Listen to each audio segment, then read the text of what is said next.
The advice and opinions expressed by the host of Autism Live and her guests are meant solely as suggestion and should not be in any way construed as child-specific advice. The Center for Autism and Related Disorders advises working with a board-certified behavior analyst who has experience with autism before starting any intensive behavioral intervention. Any choices you make in determining your child's treatment are completely at your own discretion.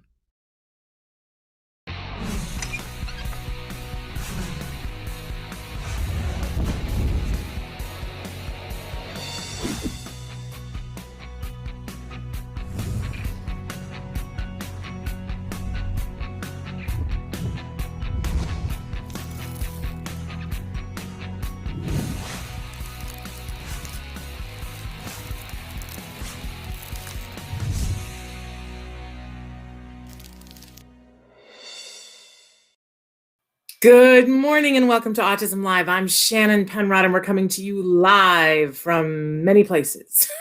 many places. I'm coming to you live from home and thrilled to be here and to be safe at home.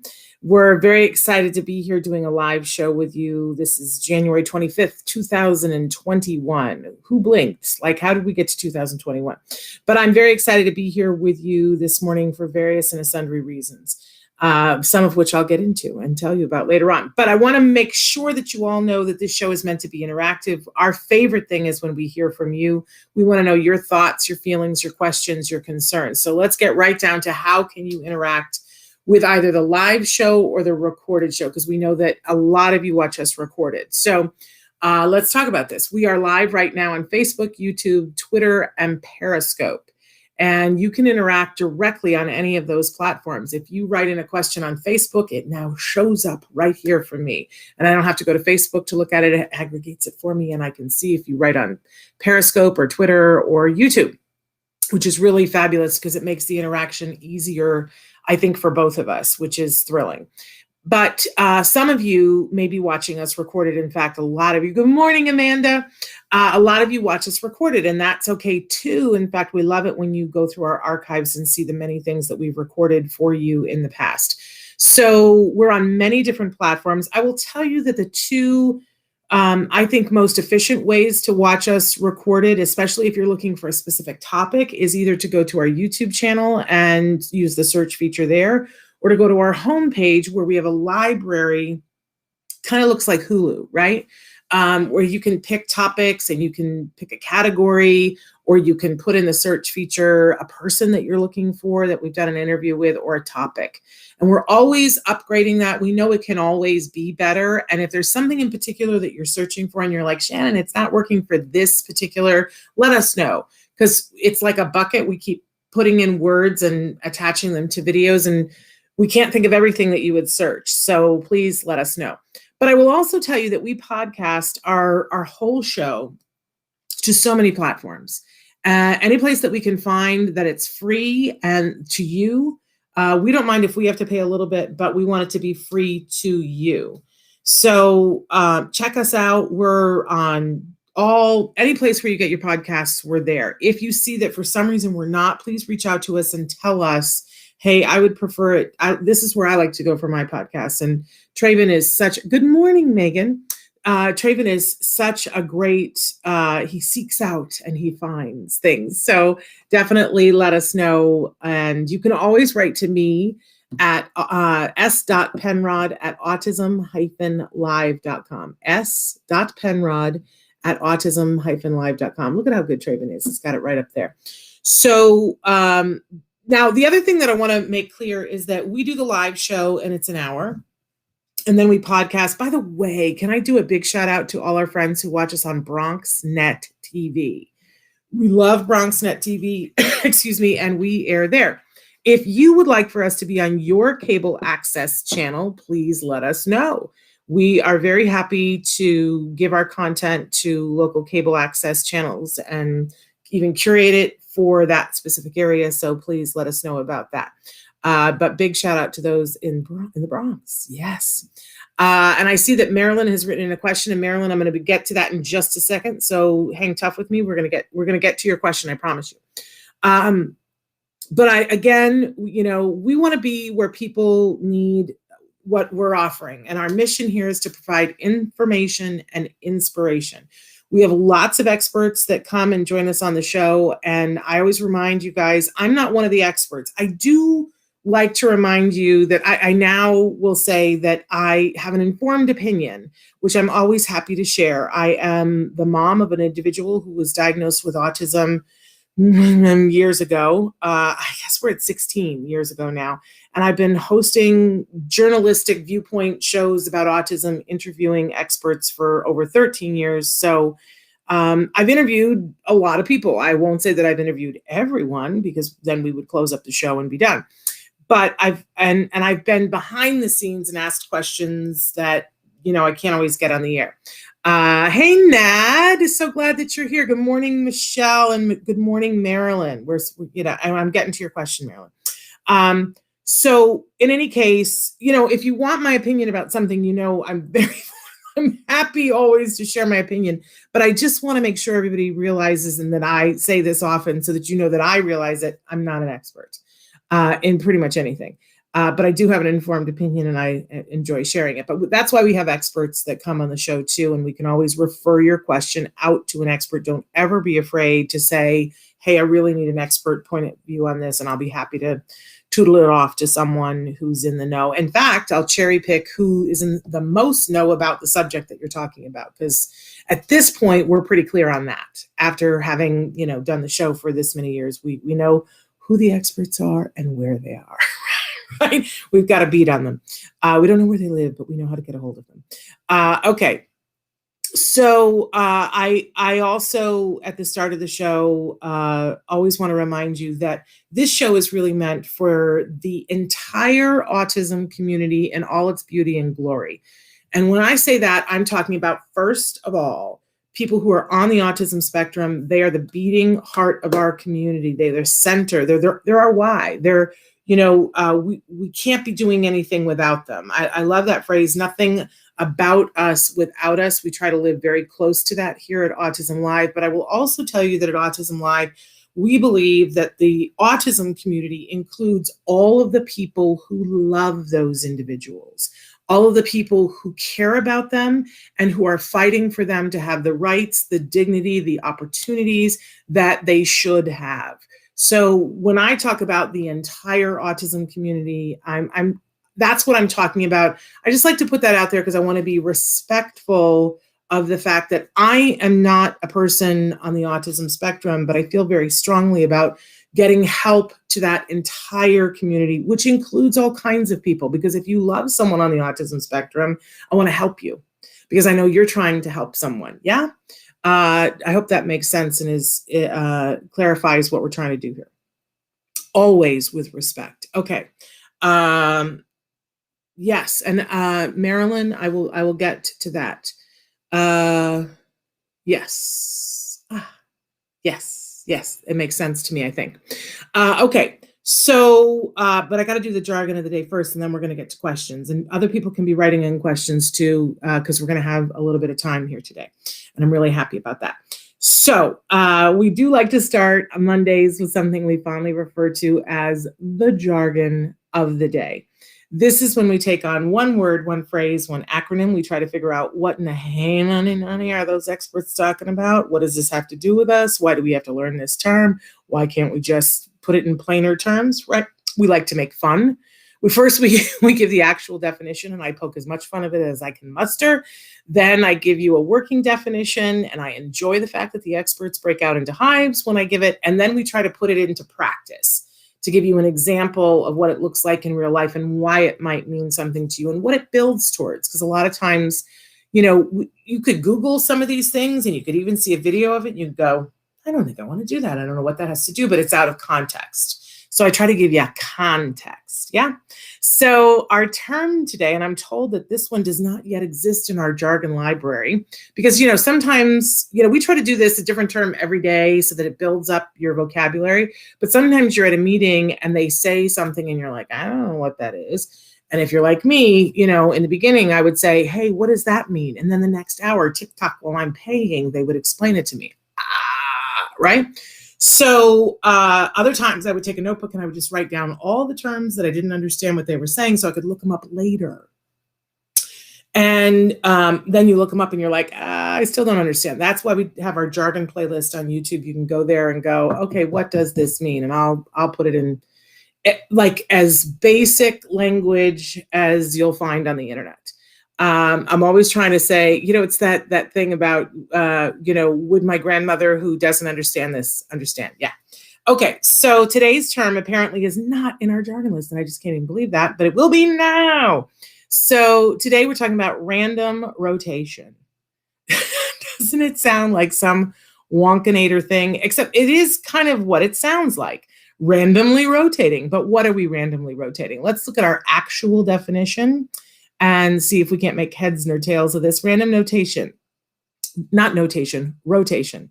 Definition, a procedure used during discriminative training in which the target is interspersed randomly with other targets. Often the other targets have been previously mastered. Well, fabulous.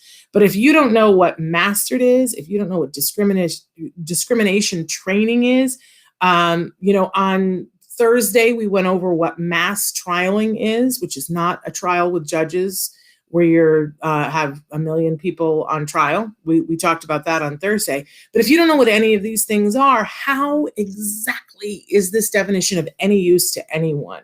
It's like, the definition of this is useless to me. So let's talk a little bit about in practice and an example of what this looks like. When we're doing DTT, which is discriminative trial training or teaching, we're trying to take a slice of something that we want someone to learn, and we're trying to put it in as clear terms as possible. So often when people look up DTT or DTT procedures, they break out into hives and they go, I would never do this with a child because it looks wonkinator. In fact, it looks worse than wonkinator. It looks stupid. And that is a word I don't like to use, right? But it does. It looks stupid. It's not. Unless that's all you ever do. Imagine if you went ballroom dancing and they had the little shoes on the floor that were 1, 2, and 3, and there was no music playing, and they said to you, okay, I want you to put your left foot on the 1 and your right foot on the 2, and now you're going to put this foot on the 3 and this foot on the 4, and that's all you ever learned. You would be like, I'm not dancing, and this is stupid, and I don't want to count and look down at the floor. That doesn't lead to good ballroom dancing. Maybe the counting does. Right? You would never say that that's teaching ballroom dancing and that's all there is. You teach the steps and you go very slowly, and then you go, okay, now we're going to speed it up a little bit, and now we're going to put on music, and now we're going to give you a live partner, and now we're going to tell you to have fun, right? And there's 35,000 steps in between each one of those steps, but that's kind of what it looks like, right? That's what DTT is. Yeah. And there are steps to DTT, which are not putting the footprints on the floor. There are steps that help us to build to the point where then we go, all right, let's do it in real life. But if all anybody is ever teaching you or your child is DTT, then shame on you. It's step 1. It's not what we do forever. And everybody needs to be clear about this. But here's the other thing you need to be clear about. You want to be a ballroom dancer, and you go and they go, all right, let's just put on music and let's dance. How good are you going to be at it? Maybe you have an innate ability to learn how to dance. Maybe you're somebody who can do it that way, but the rest of us can't. And the truth about folks who are on this autism spectrum and have other, intense learning issues, they weren't just soaking it up, which is why we do DTT. So that we put the footprints on the floor and we start simple so that we can speed up. But we never stop with just doing the feet on the numbers on the floor.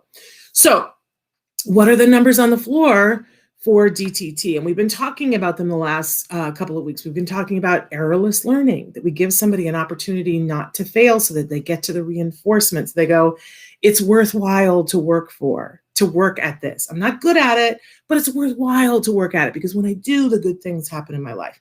And then we do mass trialing, where we only teach one thing at a time.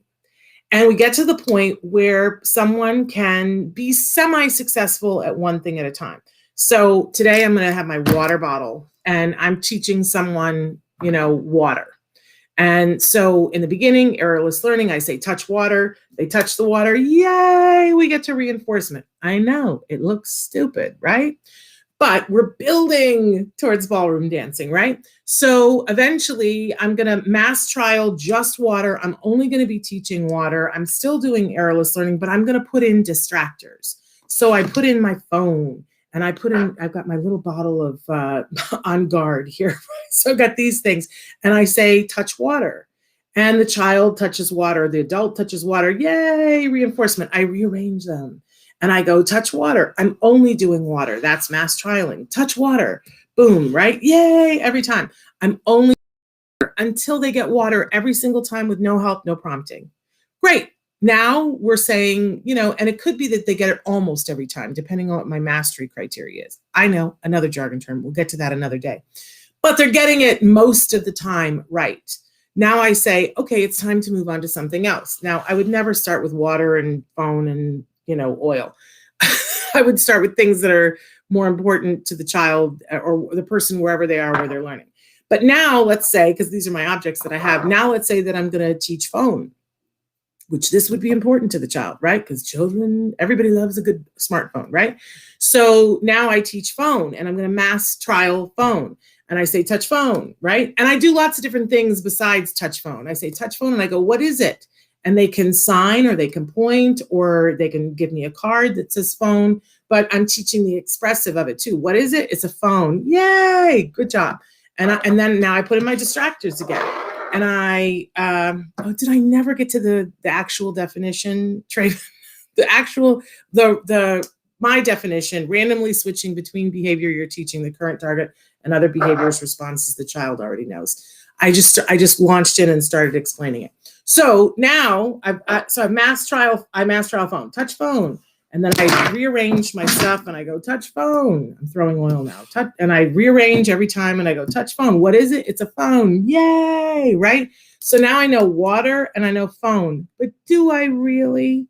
Now we get into random rotation. And this is where we really start to discriminate. So I've got the water and I've got the phone. And in the beginning, that may be all I have. But later on, I may add something else. I've thrown my oil. So let me add a pen. A lot of times we do a field of 3, but sometimes only 2. Let's say that I've only got the 2. And I say, touch phone. And the person touches phone. Yay. What is it? It's a phone. Okay. Now I move them around because I don't want them to be in the same place all the time. And I say, touch water.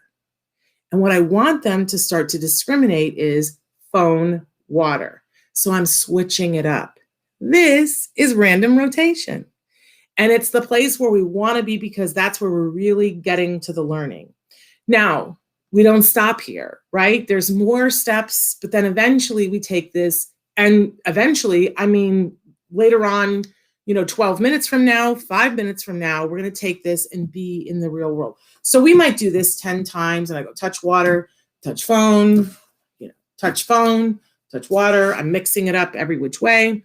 And then it's time to take a break. Maybe we did 10 trials and we did a great job. Great job. You earned. We're going to go play and we're going to, let's say this child loves to run.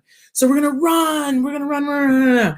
And now I'm a good behavioral therapist. I'll say, boy, I'm thirsty. And mom has got drinks up on the thing. And I say, what do you want? And then I hope that the child will point and say water. And then I go, great, what is it? It's water. Now I've taken it to real life.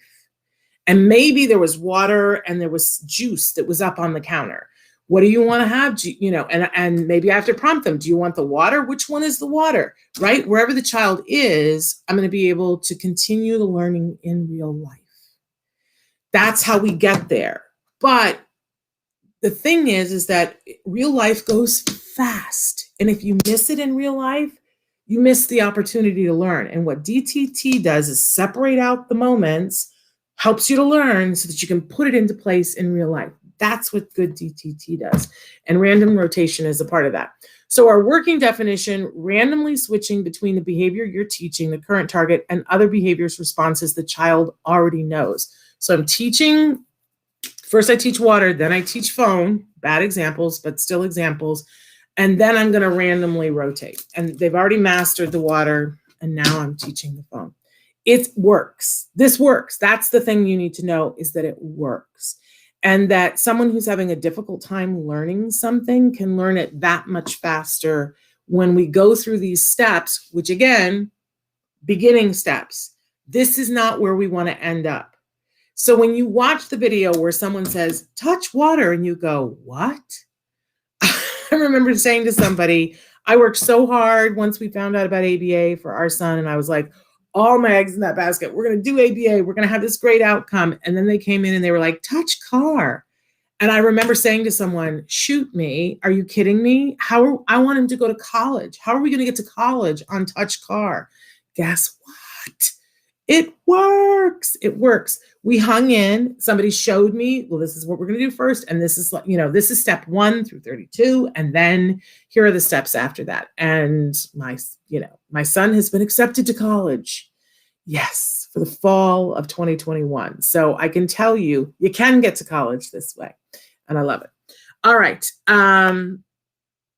Oh, Marilyn, see, you're writing in all these great questions. No, you're not asking too many questions. You're asking all the right questions.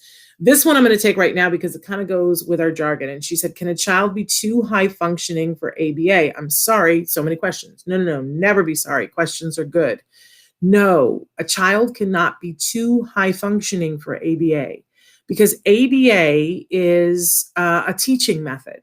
So there is no way to be too high functioning for it. Do you know that Olympic athletes use ABA? It's just a question of where you start. Because if the individual is someone, it's where you start and what you want to teach. Those are the two things. So if your child is already talking, but what they need is perspective taking, we're not going to start with touch water. We may not even need to start with DTT. There are many other teaching methods in ABA, but for kiddos who don't have language, we're definitely going to start with DTT. We're definitely going to start with building their understanding of language that way. But no, you can't be too high functioning for ABA. You want to make sure you're working with the right people who understand where to start and how to start, but it's a bag of tools, a bag of teaching tools.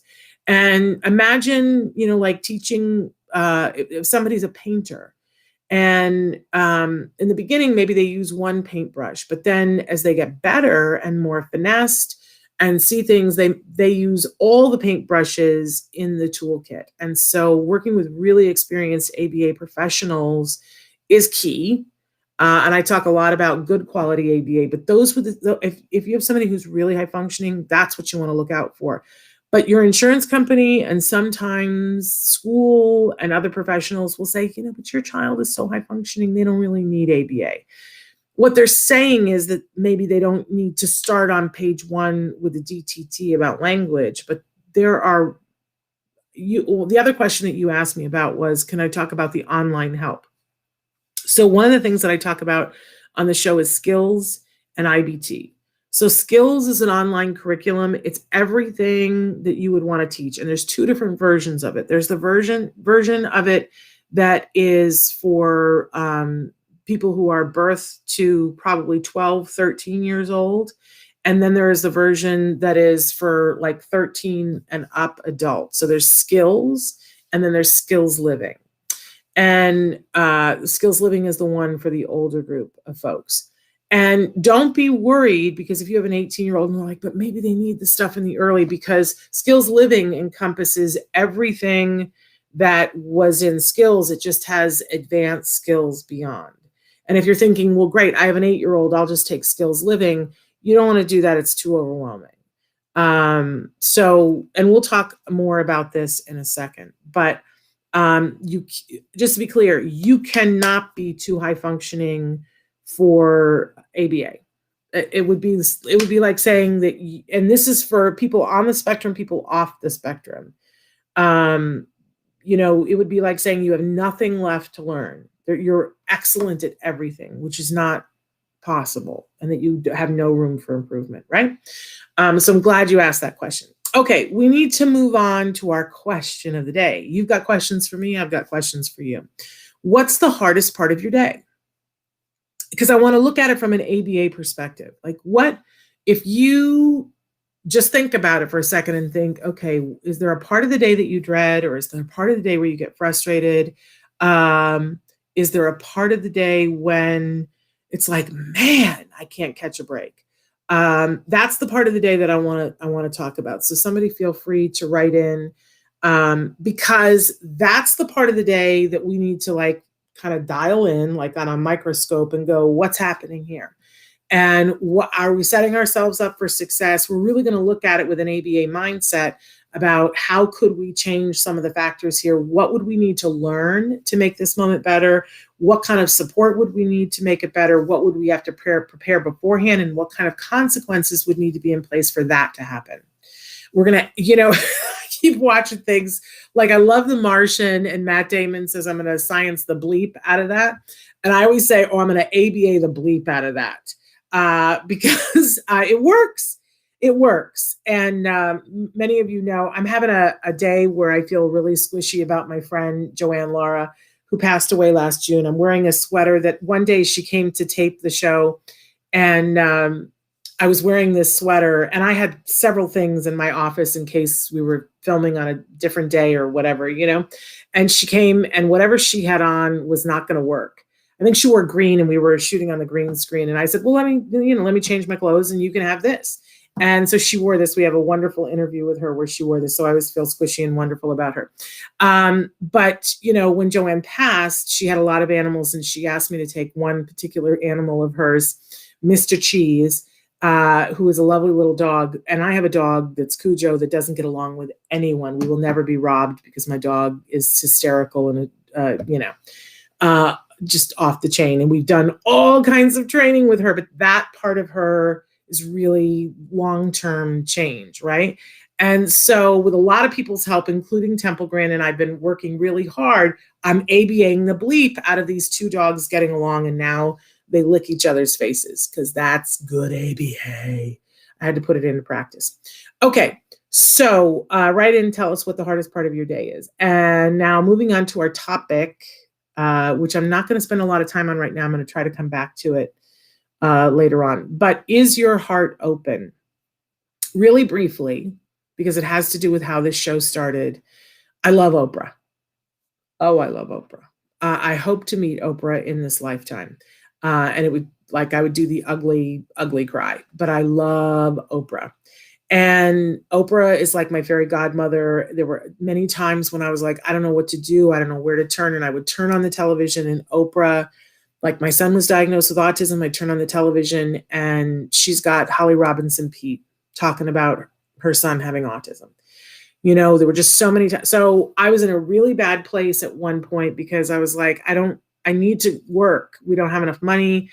We were probably, oh my gosh, 3.5 years into my son's 5 years of therapy.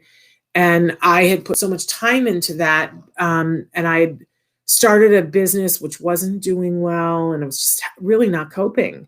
And we weren't making it financially. We just weren't making it financially. And I was just like, I don't know what to do with the rest of my life. And the thing I would cry about endlessly was, if I take a job, I'm not going to be available for him, and I won't be able to go to IEP meetings, and I won't be able to come to the assembly in the middle of the afternoon, and I won't be able to be room mother. And I turn on the TV, and there is Oprah. And she's interviewing Keith Urban, who at the time I barely knew. I knew he was a country singer. I'm not that into that much country music. Some of it I am, but not all of it. And he was talking to her, and he had recently married Nicole Kidman. And she said, talk to me a little bit about that. And he said that they went on their first date, and that she said to him, how is your heart? And he said, how is my heart? What do you mean? And she said, well, is your heart open? And that it made him think about, was his heart really and truly open? And that it caused a whole bunch of things in his life to change, because he realized that there were a bunch of things that his heart had not been open to. And Oprah was talking with him. It's a big emotional moment. And she said, I've realized that thing in life, that you can want something and want something and want something. But if your heart isn't truly open to it, it won't ever happen. But the minute your heart is open to something, it all unfolds. And she said, I learned that trick, that lesson a long time ago. And they were sort of having this conversation. And she said, you might think, I really want this. And in my head, I was thinking, I really want a job, a job that pays well, a job that where I can make a difference, a job like I had this list of things that has healthcare and all of these things. And then Oprah was saying, but if your heart isn't truly open to it, if you have one belief that it won't work out, it like trips it up. And I thought, well, I don't have any belief about not having a job, right? And then I thought, I do. Because every time I think about doing a job, my heart sinks because I think I won't have time for my son. And so she said, and all you have to do is change the equation in your head and say, what would my heart be open to? And anything that your heart is 100% open to can come to pass and often will quickly. So I sat there and I said, my heart is open to working a job that gives me flexibility where I can be with my child, that allows me to make a difference in the autism community, and that, that I can really get behind, but gives me the flexibility to be with my child. And I thought that, and within a half an hour, Dr. Doreen Granpeesheh called me, which was the first meeting about starting something that ended up being the show. So I ask you today, what is your heart open to? This is something that I, pull out every once in a while and go, wait a second, I'm beating my head against the wall. What is my heart open to? And I have to be honest with you that like sometimes I see that I am in my way. I'm going to tell myself just a second here and say that, what I want, what I've worked for, the thing that's been in my mind the whole time we were doing ABA was I wanted my son to be able to go to college. And we're there, and now I'm filled with fear. Is he ready? Is it going to be okay? We had a pandemic. Can we afford this? Like, how are we going to do this? And it occurred to me in the last week that I got to stop shutting down parts of my heart. And, it doesn't mean you change your mind. I can be afraid of all those things, but I have to say, what am I open to? My heart is completely open to my son going to college and having a wonderful experience where, things happen so that we can afford it, and that, that it won't be completely in my control. My heart is completely open to that. And I look forward to seeing how that all comes to pass. So what is your heart open to? Let's see if you can say, what's the sticking point? Just remove that from the equation then and say, my heart is open. Like, I don't know exactly how we're going to afford all of it, but my heart is open to seeing how we can. So that's all I have to do today. Okay. Now, let's start to get to some questions here.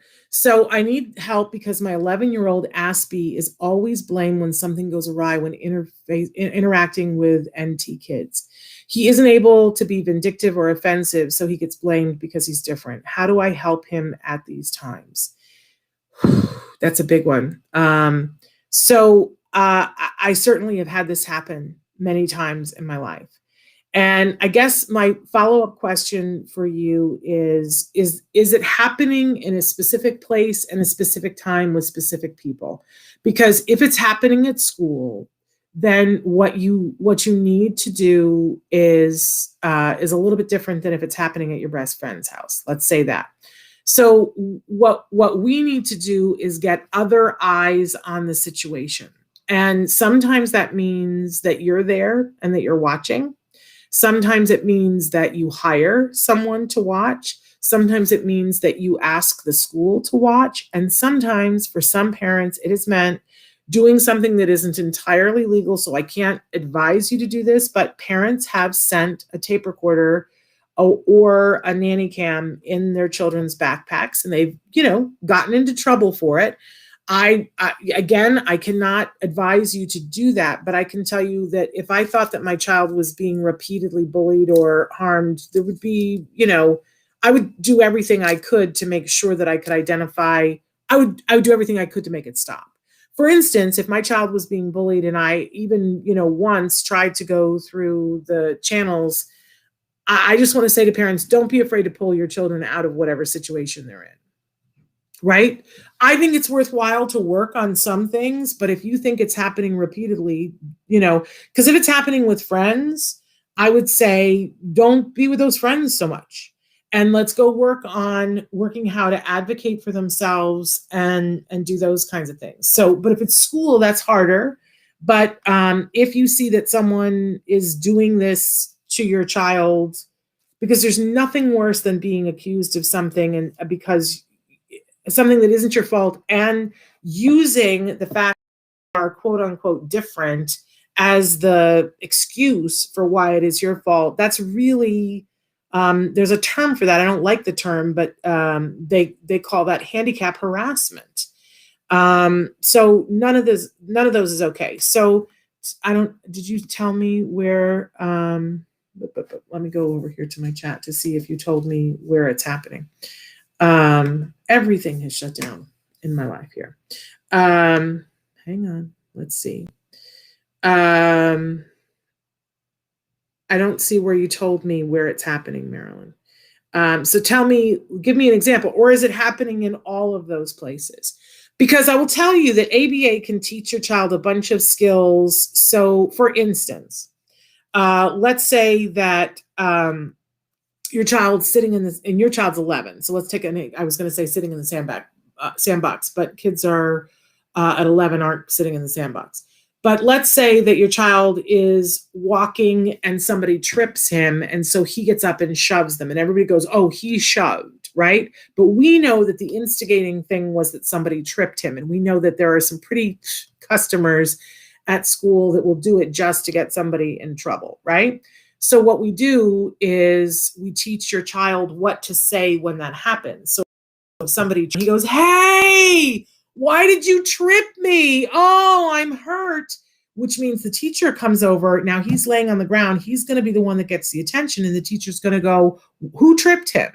And then it becomes a different conversation. Sometimes our kids need to be taught that phrase and be told that's the way that you alert the authority in the room. The police officer, the teacher, the aide, is that somebody does something, you go, hey, don't pinch me, and you vocalize it. Now, if he's not verbal, then we would have other things that we would do.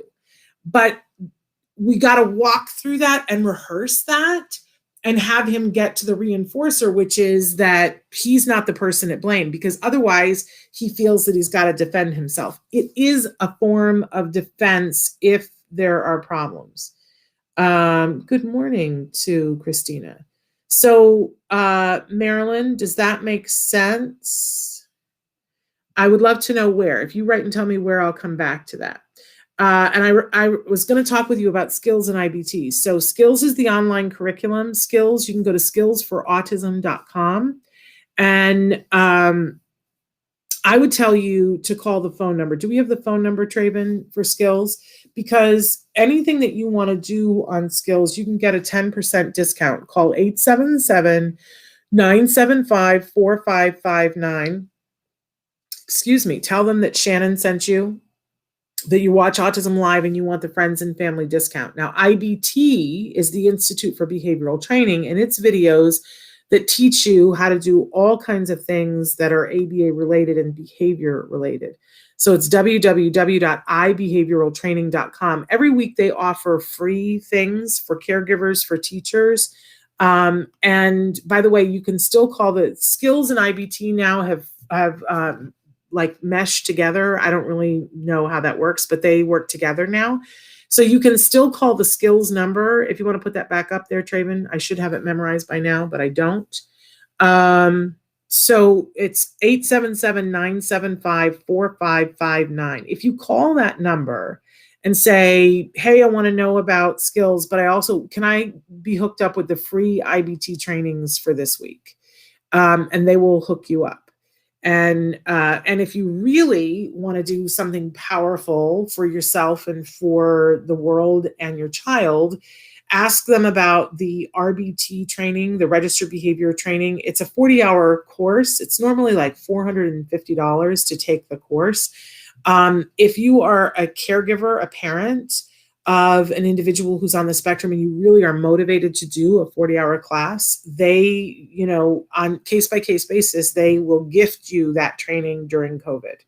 So I encourage you, for those of you who want to do that, 877-975-4559, tell them Shannon sent you. And as Amanda said, they also have a BIP builder as part of skills. That's a behavior intervention plan. It starts with something called the CIFA, which is the Card Indirect Functional Assessment. We talk all the time on the show about what's the function, what's the function of the behavior? And you're like, I don't know what the function of the behavior is. And, we're not board certified behavior analysts. But what the CIFA does is a list of questions that'll ask you, does this behavior happen when they're alone? Do they get a reward after the behavior? You answer all these questions. It's like 22 questions. And then it gives you a readout, and it says it appears the function of this behavior is this, which means that these interventions would work the best. So cool. So cool. By the way, you can talk to your school about getting this so that the people who work with your child can also have access to this. Marilyn says, bedtime is the hardest time because my child actually does not sleep. He can stay awake for more than 24 hours. Marilyn, that's rough. That is a really rough set of circumstances. And I will tell you that our children sleeping is like ground zero, right? Because if our kids aren't sleeping, we aren't sleeping, and our ability to cope goes where? Out the window. So I would encourage you to really look at that at 11. That's a great time to talk to your pediatrician and get a referral for a neurologist and to do an overnight, what do they call it? When they monitor everything overnight. You want to make sure that there's no sleep apnea. You also want to make sure that there's no subclinical seizures. Now, I know nobody wants to talk about this. And every time that Lisa Ackerman has come on our show, she's the founder of TACA, the Autism Community in Action. She always says, before or right as they're hitting puberty, we should really take every single kiddo to get one of these overnight where they, are monitoring their brain. What is that called? You know what I'm talking about, though. Because they need to have a baseline. Is it an EEG? Yeah, I think it is. They need to have a baseline because a significant portion of our population will have seizures later on in life. And it's really helpful when they have a baseline, one of these tests. And you may find that he's having little tiny seizures, and that's what's keeping him awake. Now, I know that would seem like it would be bad news, but if that is in fact the case, you would want to know at 11 so that you could put a certain amount of things in place and then it would take care of it, right? And he would go into puberty and it would be safer. I just can't even tell you how important that could end up being. But he may have sleep apnea. When you have sleep apnea, you're not breathing and you will wake yourself up. But there are easy fixes to all of these things. But thinking that it's going to get better as he gets into puberty, I got to tell you, I don't know anybody who could tell you that tale. So I would encourage you to go to your pediatrician and say, my child is not sleeping. If he's already on medications, I would look at that. I will tell you that on Wednesdays when we have Dr. Grampichet here and people write in and say, my child isn't sleeping and is having anxiety. Those are the two top things that people will write in and say. And they'll say, and he's on this, and then she'll say, did you know that medicine causes anxiety and causes you not to sleep? So I think it's super important to look at all the medicines that he may be on and under that lens. And say, is this part of what's happening? Okay. Yeah, you could do a sleep study, but there's also the thing where they do the brain waves where they can see, I don't know if a sleep study can see if they're having subclinical seizures. You definitely, it's not just a sleep study. You want to talk to the neurologist and rule out seizures, honestly. And I'm just going to tell you this because I think it's important. I have a good friend, and both of us were told by Lisa Ackerman when our boys were younger, do this overnight. And they can do it now in some places, like here in LA, they have a truck that comes to your house. They put this cap on your kids. Because I was like, how do you get a kid to do this, right? They put a cap on your kid's head and they sleep in their own bed. And from the truck outside the house, they monitor their brainwaves. I know they don't have it everywhere, but ask. They might have it where you live too. So, but anyway, both of us were like, with everything else we're trying to get our kids to do, like we're really gonna, have them hooked up to little wires and sleep overnight someplace. Like, this just did not make sense to me, and it did not to the other person that I was sitting with. Now, knock on wood, my son has shown no signs of seizures. My friend, her child has had a total of 3 seizures so far. Did not start having them until he was 16, and in 2 of them he stopped breathing. And we all wish that we'd gone and gotten the baseline EEG. Thank you. Yep, they can do a 2-3 EEG at home. We got one done. Yes, and I know you don't live in LA, so that's wonderful. That's what it is, the EEG. So I do want to encourage you. 11-year-old who's not sleeping, that's a worthwhile endeavor to get one of those, to make sure. And the good news is that if it comes back and it says there's no seizure activity, you go, woohoo, right? And you proceed with other things. But if it is happening, then there are things that you could do that could make a big, big difference. Okay, somebody, and bedtime is going to be miserable if your child doesn't sleep.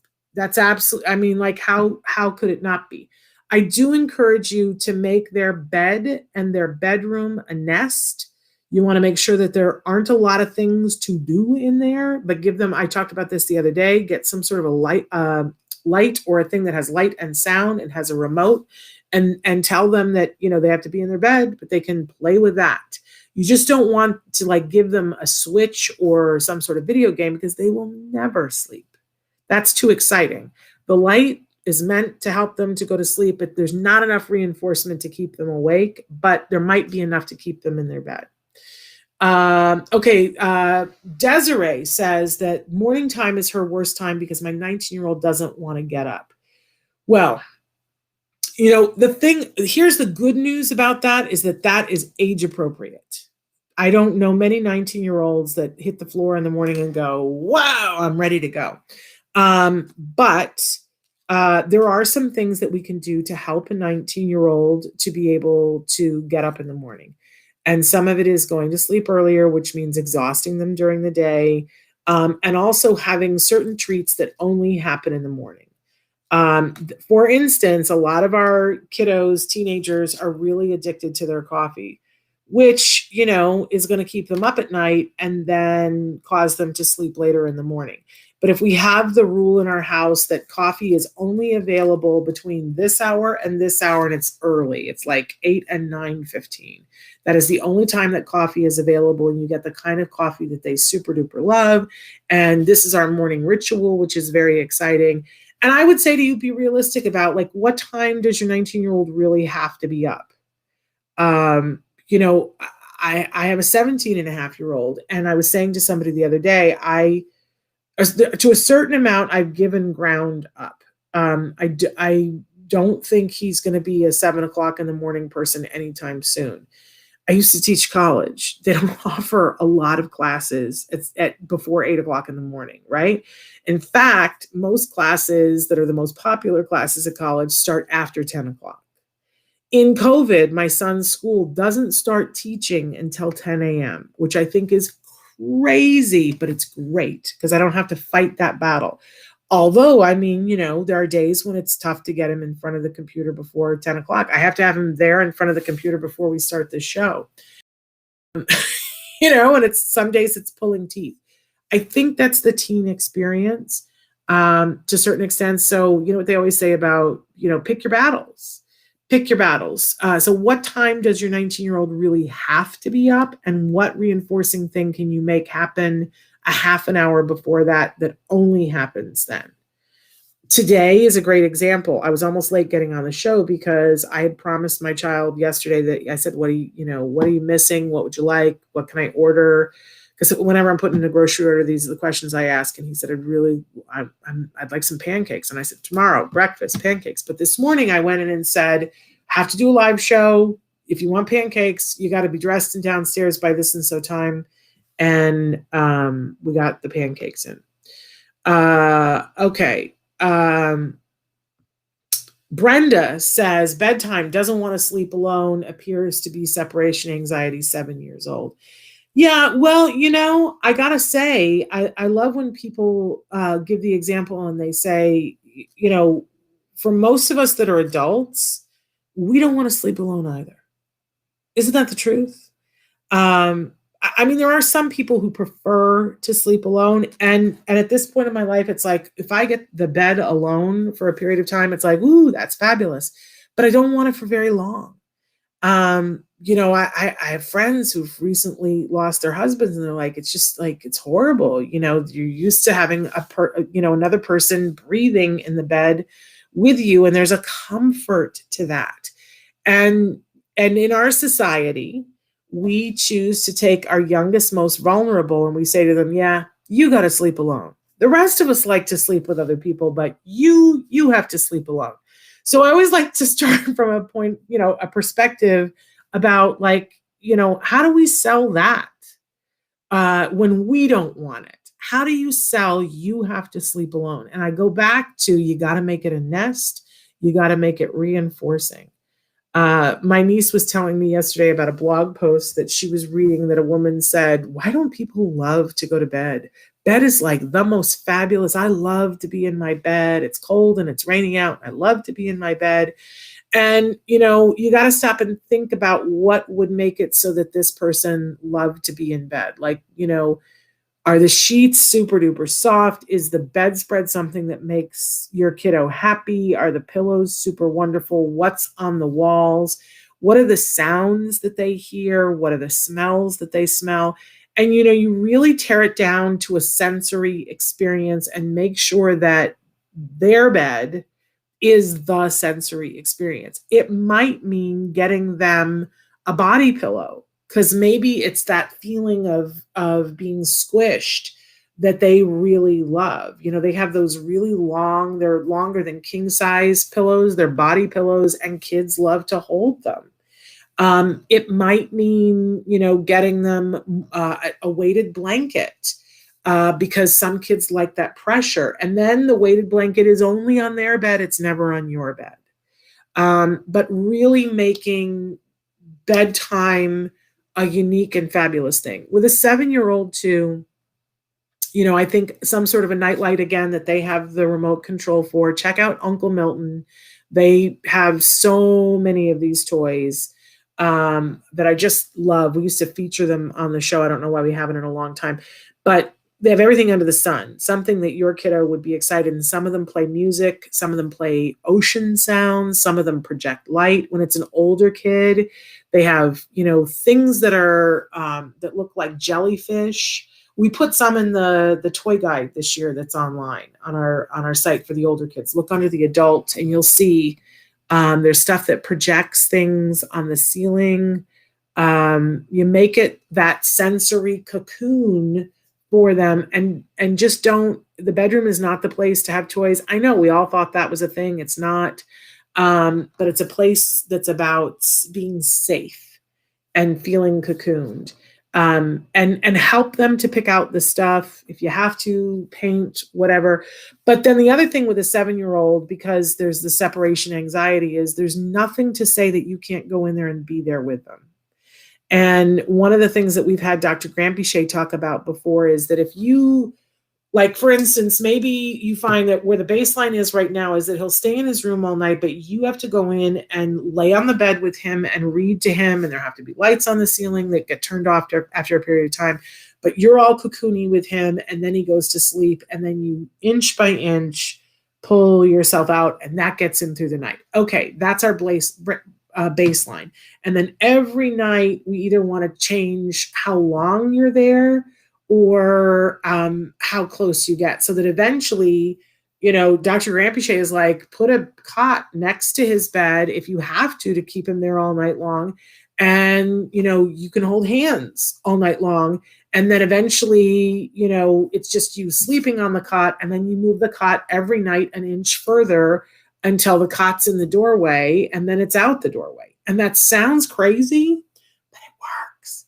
And that what works about it is how small you move the cot.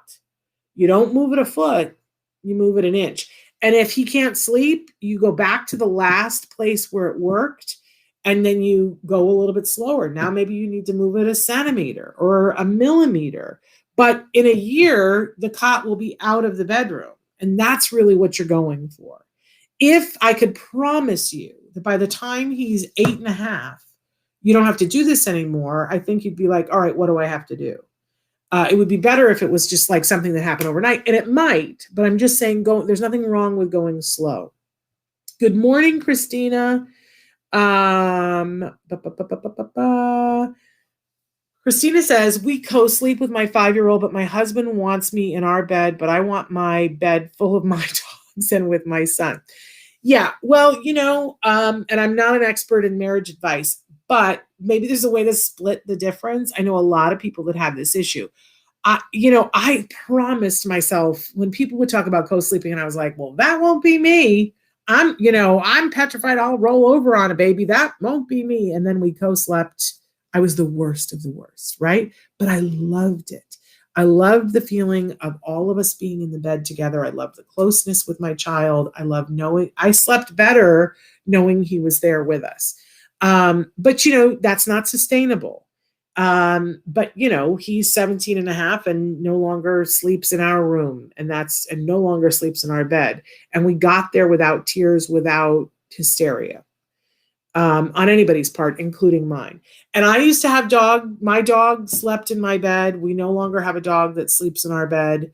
There were just too many people, but you design your life how you want it, but you also have to listen to your spouse. And maybe, there's 2 nights a week when you say there are no dogs and no children in our bed, and see if that works for your husband. My son some nights had to sleep in a weighted vest. And be careful, because with all of the weighted things, we want to make sure that the rating on them is safe and that we're using them by the manufacturer's warnings, so that we make sure that nothing bad happens. Yeah. Good morning to Steph and to Brenda. Okay. And Amanda says, we got a bubble tube with fish glowing lights and gives off that white noise. The girls love their big girl room.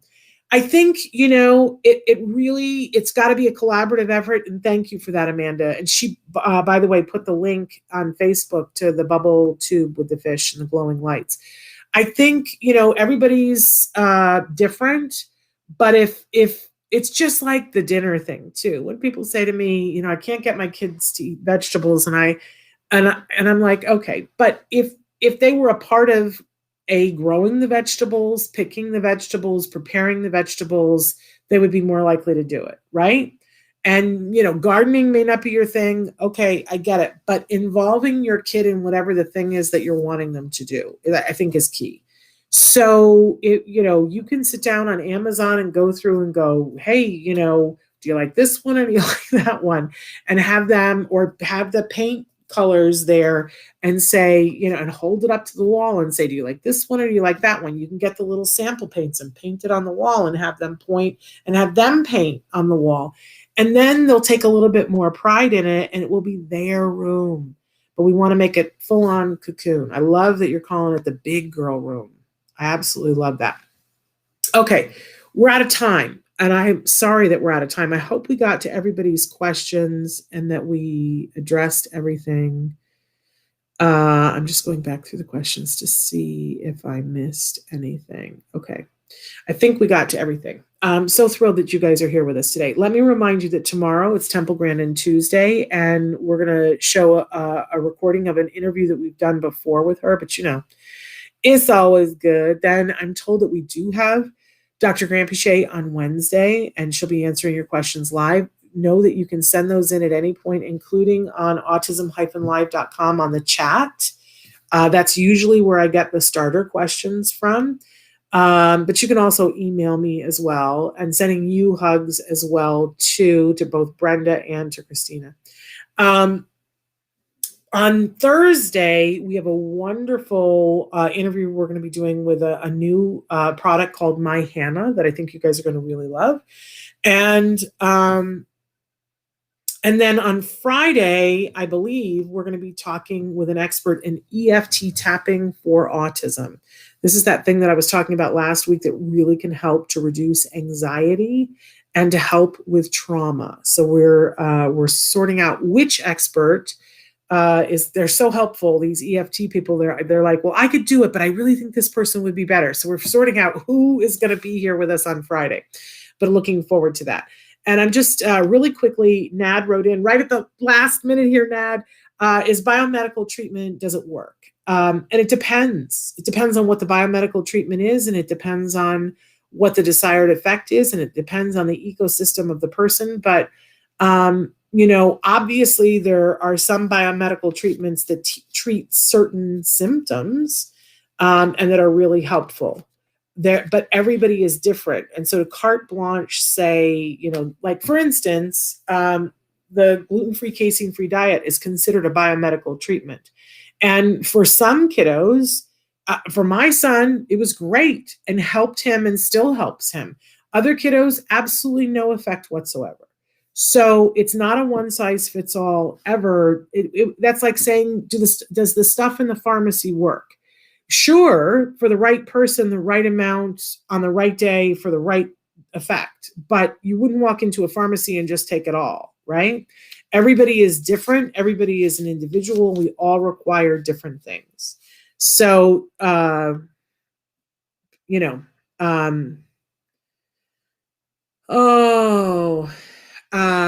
I don't want to leave this because somebody wrote in and said, my husband thinks he caused our son's autism.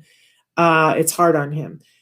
Every single caregiver I have ever met, if you sit down and talk with them long enough, will say to you that this is their deepest fear, that they did something or something in their DNA is what caused their child's autism.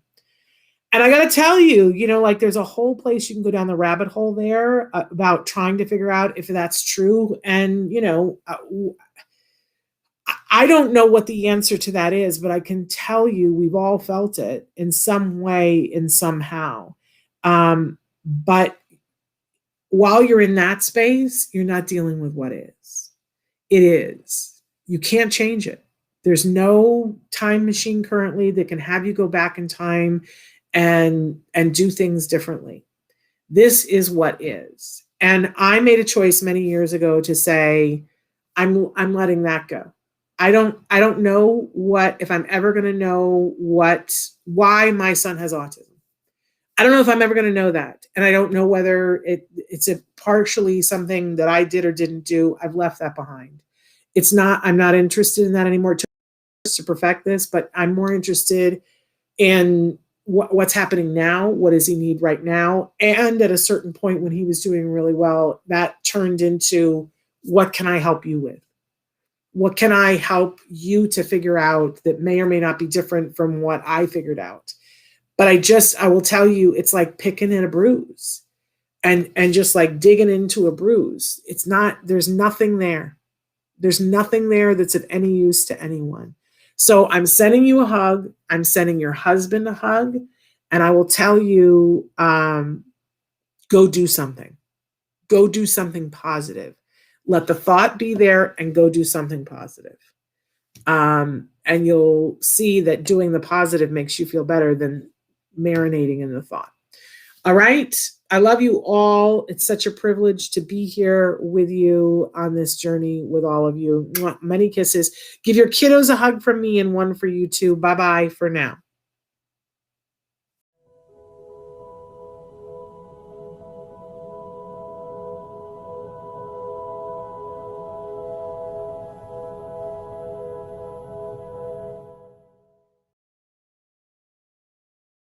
Thanks for watching Autism Live. If you found anything helpful in this video, please give us a like. In fact, make sure that you smash that subscribe button on YouTube and give us a like on Facebook.